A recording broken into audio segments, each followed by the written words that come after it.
వైఎస్ఆర్సీపీ స్థాపించి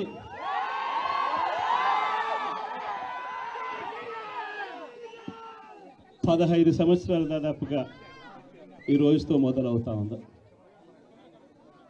ఈ 15 సంవత్సరాల ఈ వైఎస్ఆర్సీపీ ప్రయాణంలో మొట్టమొదటి రోజు నుంచి ఈ పార్టీ పుట్టింది కష్టాల్లో నుంచే పుట్టింది. ప్రజల కష్టాలను వైఎస్ఆర్సీపీ పార్టీ తమ కష్టాలుగా భావించి ప్రజల తరపున వాయిస్ ఆఫ్ ది వాయిస్లెస్ కింద ప్రతి అడుగులోనూ పోరాటం చేస్తూనే వస్తూ ఉంది వైఎస్ఆర్సీపీ. ఈరోజు ప్రతిపక్షంలో మనం కూర్చోవడం కొత్త కాదు. ఈ 15 ఏళ్ల మన ప్రయాణంలో 10 సంవత్సరాలు మనం ప్రతిపక్షంలోనే ఉన్నాం. దీటైన సమాధానం అధికారంలో ఉన్న వాళ్ళకు ఎప్పుడు ఇస్తూనే వచ్చాం. కళ్ళు మూసుకొని కళ్ళు తెరిచేసరికి సంవత్సరం అయిపోయింది. ఇప్పటికే మరో 3 సంవత్సరాలు 4 సంవత్సరాలలో మళ్ళీ ఈసారి వచ్చేది మళ్ళీ వైఎస్ఆర్సీపీ పార్టీనే.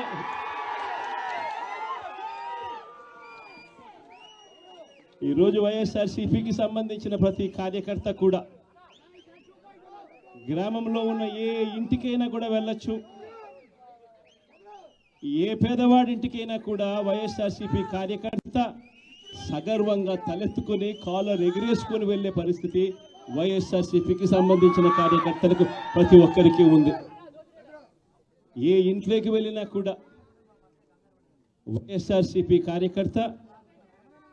కార్యకర్తను చూసినప్పుడు ఆ ఇంట్లో నుంచి వచ్చే ప్రతి అక్క, ప్రతి చెల్లెమ్మ, ప్రతి అన్న, ప్రతి తమ్ముడు, ప్రతి సోదరుడు, ప్రతి రైతన్న, ప్రతి అవ్వ కూడా వైఎస్ఆర్సీపీ కార్యకర్తను చూసినప్పుడు చిక్కటి చిరునవ్వుతోనే పలకరిస్తుంది.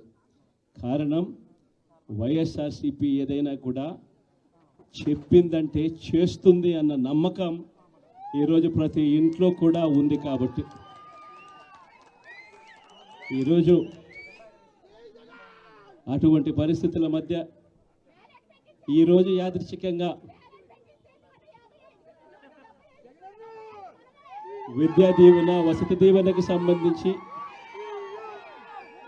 పిల్లలకు సంబంధించిన అన్యాయాలకు సంబంధించిన జరుగుతూ ఉన్న అన్యాయాలకు సంబంధించిన విషయాల మీద ఈరోజు యాదృచ్ఛికంగా ప్రొటెస్ట్ కార్యక్రమం కూడా జరుగుతూ ఉంది.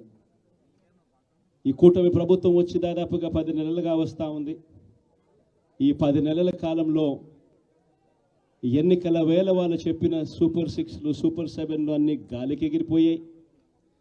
వ్యవస్థలన్నీ కూడా చదువులు కానీ, వైద్యం కానీ, గవర్నెన్స్ కానీ, వ్యవసాయం కానీ ఏది చూసుకున్నా కూడా వ్యవస్థలన్నీ కూడా నిర్వీర్యమైపోయిన పరిస్థితులు కనిపిస్తూ ఉన్నాయి.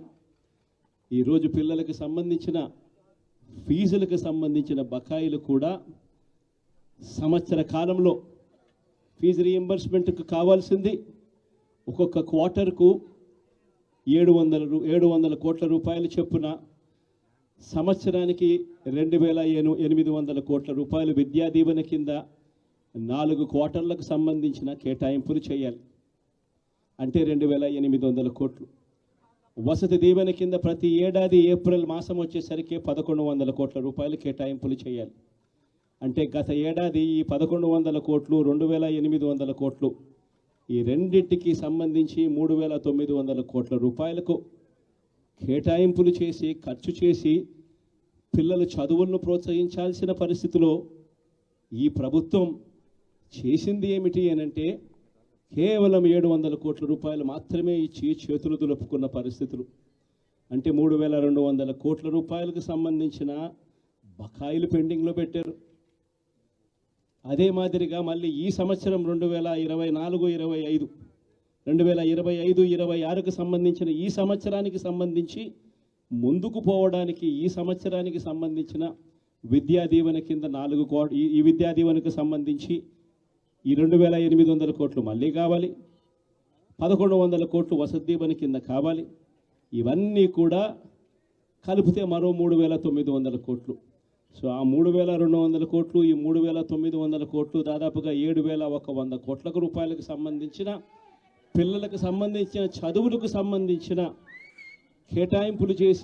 కేటాయింపులు చేసి చదువులను ఆదుకోవాల్సింది పోయి, పిల్లలను ఆదుకోవాల్సింది పోయి కేవలం 2,600 కోట్లు మాత్రమే కేటాయింపులు చేశామన్నట్టుగా చేసి పిల్లల చదువులతో ఆడుకుంటా ఉన్న ఈ ప్రభుత్వానికి బుద్ధి చెప్పే కార్యక్రమం పిల్లలతో పాటు, పిల్లల తల్లిదండ్రులతో పాటు కలిసి చేసే కార్యక్రమం కూడా యాదృచ్ఛికంగా ఈరోజు ప్రొటెస్ట్ కార్యక్రమం కూడా ఈ రోజే కూడా జరుగుతూ ఉందని కూడా చెప్పడానికి కూడా సంతోషపడతా ఉన్నా.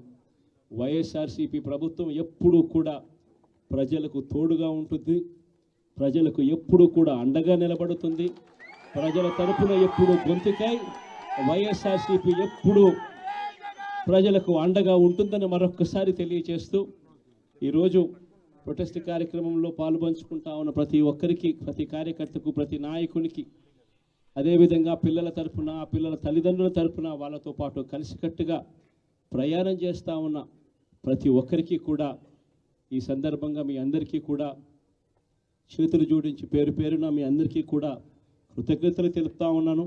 వైఎస్ఆర్సీపీకి సంబంధించిన 15 సంవత్సరం లేక అడుగు పెడతా ఉన్న ఈ సందర్భంలో వైఎస్ఆర్సీపీకి సంబంధించిన ప్రతి నాయకుడికి, కార్యకర్తకు ఈ సందర్భంగా కంగ్రాచులేషన్స్ కూడా మరొకసారి కూడా తెలియజేస్తాను.